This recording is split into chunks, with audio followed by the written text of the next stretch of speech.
Hello? Come on, Mashak. If you think this is Mashak, think again. This was Mashak. 71 What makes him think that these are funny? So even if you What makes him think that these are funny? Wait, this is what you choose to leave on your phone for that? I mean, it's not even funny. It's not funny. Good luck. Mashak, it's neither of them are funny. They're not even... It had been 3 days since the Dion bomb. That friendly old boxing coach I'd interviewed, the guy whose facts weren't lining up, turns out he'd been dead for 7 years. Who had I spoken to? I had no idea. Whatever we'd thought this cover-up was, it now seemed like something far more sinister. Ray and Petra did the smart thing. They cut ties and left. Mashak was the only one who hadn't bailed. Oh God, you know what? It's not funny, Mashak. Instead, he'd give me a potential breakthrough. Apparently, I was about to be contacted by Pharaoh, a mysterious insurgent with intimate knowledge of ONI's tactics and buried history. That was the good news. The bad news? I'd heard nothing since. Pharaoh was a no-show. Mashak was AWOL, and I'd spent the past 72 hours listening to these two ridiculous pre-recorded messages over and over. You know what? Who do you think you're outsmarting? I'm the only human in existence who wants to find you. Good luck. My team had been reduced to this man. In a weird way, I'd been comforted by the idea of Mashak's constant surveillance. I liked knowing that at least somebody was out there, even if just to corroborate my existence. Mashak, Not reaching. are you there right now? The recorded message. Are you listening? You idiot. And now, he was gone. I was beginning to worry something had happened to him. Mashak, are you listening? Just tell me if you are. Wait, is that you? Mashak? I'm so glad you got through. Oh, man. Where have you been? So I could rub it in your face that you're now 3 full Oh, days come on! behind me. Oh, my God. Good luck. Oh, my God, if I ever get a hold of him, I'm going to kill him. I'm Benjamin Giroux, and this is Hunt the Truth.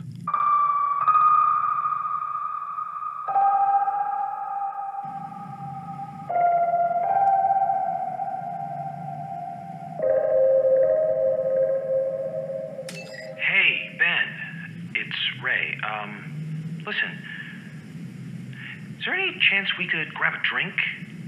Okay, I was really glad to hear from Ray. With Mashak MIA, my imagination had been running wild. If anything had happened to either of them or Petra, that was on me.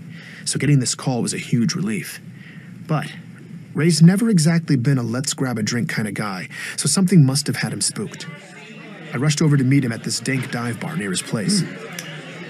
So, I'm here with Ray and a lot of loud, drunk people.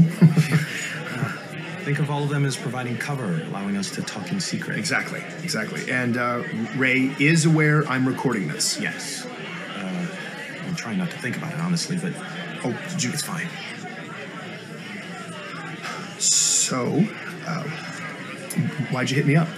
Well, my scavenger finally got back to me. He had been waiting on some additional military records on Walker. I did not see that coming. I figured Ray would want to stay as far away from the topic of government cover-ups as possible. But if he was talking, I was all ears. And? All the ONI military records still check out. And ONI handles all military records, so... Well, almost all. Ray explained that every enlisting soldier has to sign an affidavit that their service was voluntary. That way, later on, if some grieving family member tries to claim it was involuntary, ONI is covered. But the office created to handle all those records is a rubber stamp joke. Of the roughly 200,000 involuntary service claims they've received over the years, they have ruled the exact same way: family loses, ONI wins. Every single time. The process is so automatic, Ray says, that when his guy pulled the records, it was the first request the system had received from a human being in 50 years. Well, and Ray was here's giddy, where it gets interesting. so I knew he was about to deliver the punchline. 180 days after a soldier's service period ends, the system is supposed to refile the record from active duty to retired. No. Yes. Walker's records weren't retired. And they weren't active either. What? Jacob Walker is the only soldier in the entire military database that is neither active nor They retired. missed that? How could they miss that? Nobody checks? Nope. Nobody but me. Ray had caught ONI in a major admin snafu.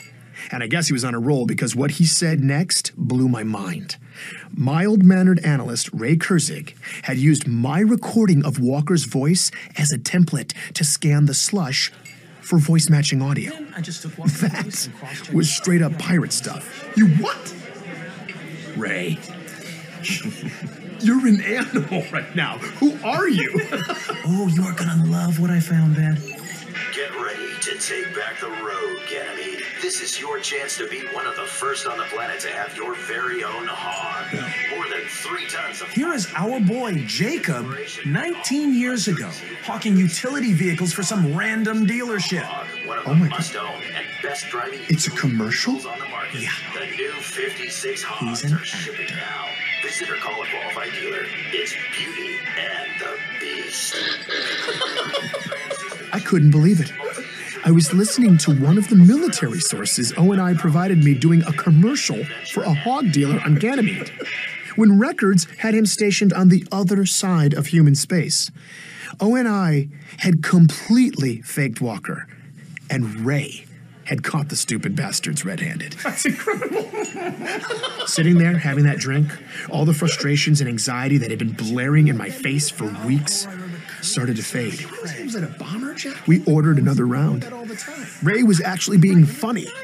I don't even think we were talking about the story anymore, and for a little bit, I felt normal. Oh, man. It didn't last, though. Implications were percolating in the back of my mind, and it wasn't long before it all came roaring back.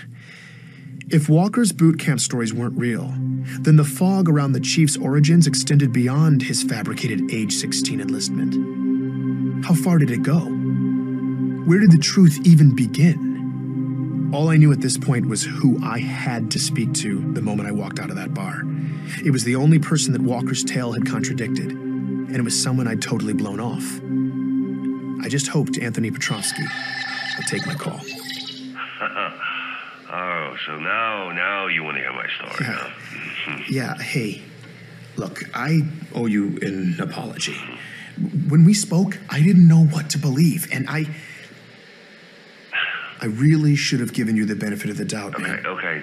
Just don't get too weird, all right? It was awkward, but after a few minutes, Petrovsky eventually started warming up. And I've been listening to your story. Really? What do you think? Well, I mean, Oni's lying. Yeah.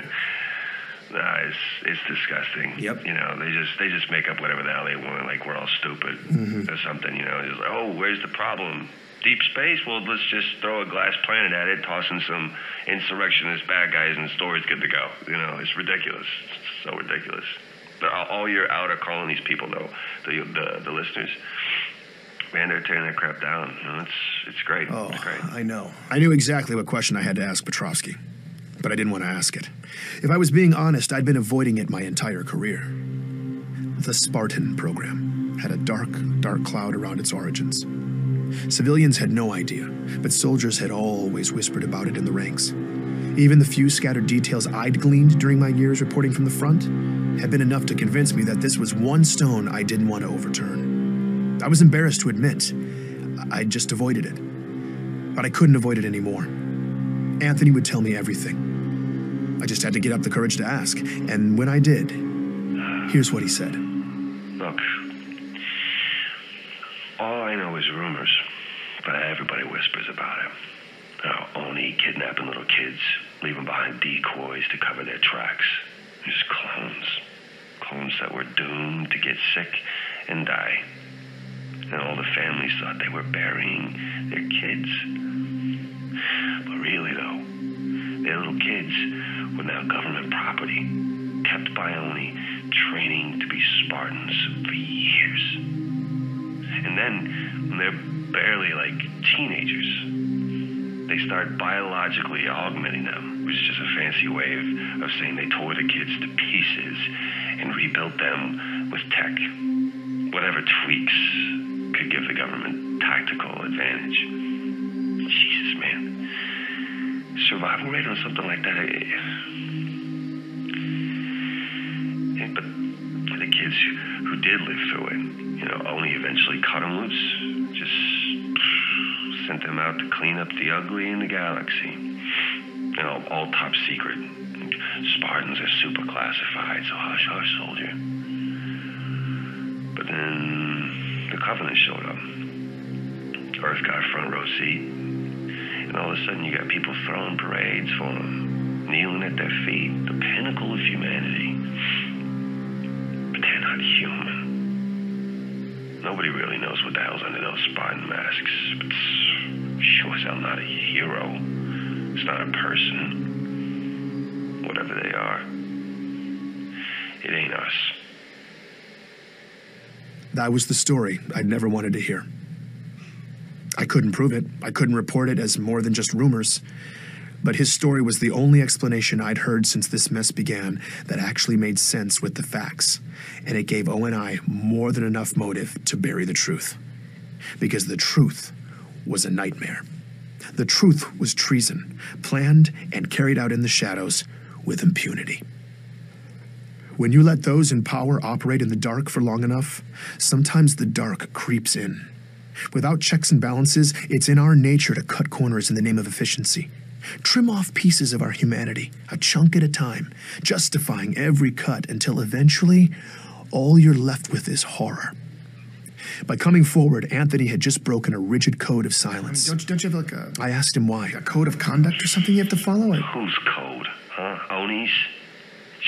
Yeah, I don't care about that. Look, I don't blame that John kid. Master Chief, whatever the hell they call it, just does what the masters program it to do. Now, Oni, that's the boogeyman.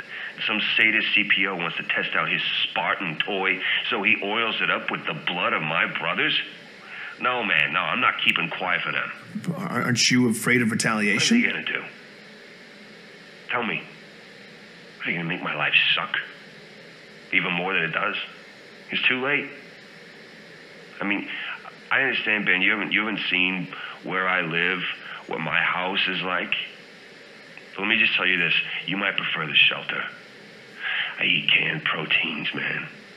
I am one mischeck away from living on the streets all the damn time.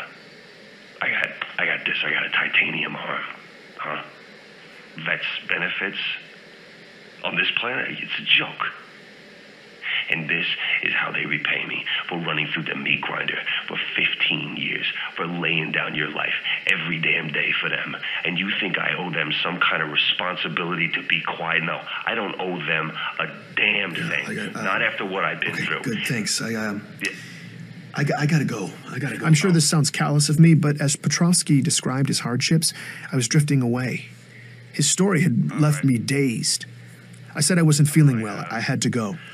He understood. No, it did. Thanks. I needed to step back and look at the full picture of what O&I had done, but my mind just wouldn't do it.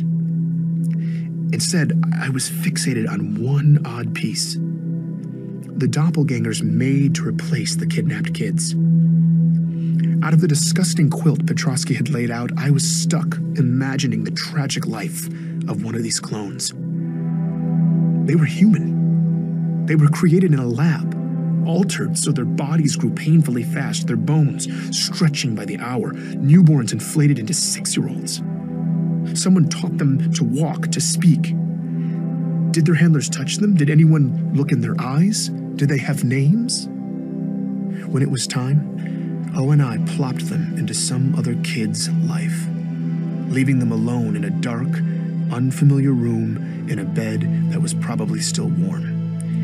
In the morning, a family would walk in, strangers who wouldn't even know to explain any of this to them. No one would comfort them. They were completely lost. And then these small children would begin to die, breaking, withering away, surrounded by confused, heartbroken strangers who were powerless to help them, all the doctors making frantic attempts to stop the spreading rot from eating this little, terrified person alive.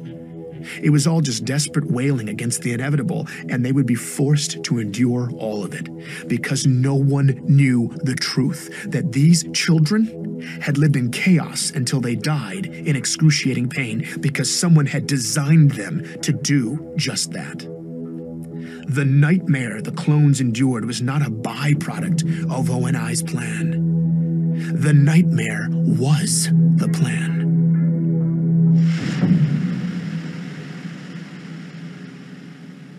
Did you hear an unpleasant story? It was still dark outside when I was awakened by that voice. I live alone and someone was calling me from the shadows. Ben, come in here. I was petrified. Then I realized it was coming in over one of the networks. My communication system had been hacked. I started recording. Pharaoh was finally here. And apparently, she'd let herself in. Did you listen this time? Yes, I did. I feel like if people knew this story, if we could prove the cover-up, it could really start a fire. Maybe, but you only have so much reach. With only controlling 90% of communication, that fire might take a while to spread. And we're not sure we have that much time. Not with what's coming. What? What's coming? The anomalies in deep space your friend Meshach has been tracking. We don't know what it is yet, but it's getting stronger. Pieces are moving out there, and we have to move faster. Okay. How? There are friendly ears in the UEG. People who have been kept in the dark, many of them with real power. And if they heard your story, they would come down hard. Who are you talking about? Politicians? Who's ONI been keeping in the dark? There are high-ranking senators who don't know about any of this. You need to tell them. Speak truth to power. Get Oni Brass in the same room when you do it so they don't have a chance to spin it. And the senators would be able to blow it all up right there. Okay, but what am I going to do? Arrange a roundtable with ONI chiefs and Senate leadership? Even if those people ever were in the same room, they wouldn't invite me over to ambush half of them. I don't see the opportunity. We create the opportunity. How? By creating panic. We give the public a hard truth. Ugly information that Oni can't contain. The cover-up, the Spartan program stuff. No, that's what will ignite the senators. The public needs a headline, imminent and explosive. Your story will make waves in the outer colonies, but on Earth and everywhere else, it's too complex and historical to cut through the noise. We don't have time for a slow burn. The public needs to hear a simple message that we all might be about to die.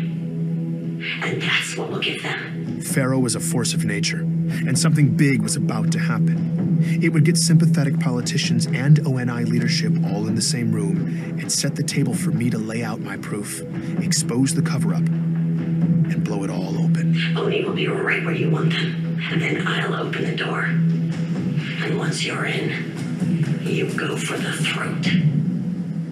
Please join me for the next episode of Hunt the Truth.